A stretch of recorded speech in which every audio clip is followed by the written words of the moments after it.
बीचवरती रिद्धीसोबत असं काही घडेल आम्हाला वाटलंच नव्हतं. काय घडलं मी ते व्हिडिओमध्ये नक्कीच सांगते. त्याआधी नमस्कार, मी स्नेहल स्वागत करते तुमचं पुन्हा एकदा माझ्या एका मिनी ब्लॉगमध्ये. तर आज होता संडे आणि संडे म्हणलं की आम्हाला फिरायला जायला बाहेर लागतंच. तर रिद्धी आणि सिद्धी ज्या आहेत दोघी जणी खूप खुश होत्या. सिद्धीला सुट्ट्या लागल्या तर तिला घरात बसून खूप बोर होते. तर मग तिचं सारखं असतं कुठेतरी घेऊन चला फिरायला. मग तिच्या बाबाला सुट्टी होती तर ते बोलले चला इथे बीचवरच जाऊ.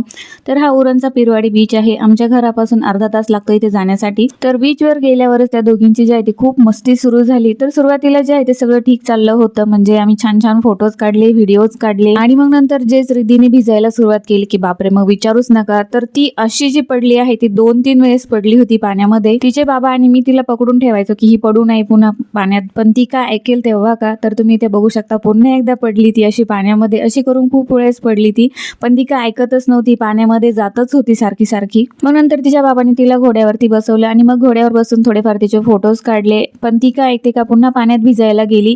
आणि मग नंतर आम्हीच थकलो, म्हणलं चला आता घरी जाऊया. तर मग घरून येतानाच आम्ही चांगलं पाणी घेऊन आलो होतो. मग त्या पाण्याने दोघीला आंघोळी घातल्या, कपडे चेंज केले त्या दोघींचे आणि मग नंतर थोडं किनाऱ्यावरती येऊन बसलो होतो कारण की आम्ही अंधार पडायची वाट बघत होतो. मग अंधार पडला की आम्हाला तिथे जवळच एक हॉटेल आहे, तिथे जेवायला जायचं होतं. तर हॉटेलमध्ये गेल्यावर देखील रिद्धीचं जे आहे ते आम्हाला परेशान करणं कंटिन्यूस ठेवलं. तिने काय थांबवलं नाही ते. मग नंतर आम्ही ते स्टार्टरमध्ये सीख कबाब मागवलं होतं. तर खूप छान अशी टेस्ट होती आणि मेन कोर्समध्ये कढाई पनीर आणि बटर रोटी असं मागवलं होतं. आमचं पनीर जे आहे ते फिक्स असतं कारण की सिद्धी जे आहे दुसरं कोणतीच भाजी खायला नको बोलते, तिचं सगळ्यात फेवरेट पनीरच आहे. तर रिद्धी देखील इथं जेवत होती, तिला देखील भूक लागली होती.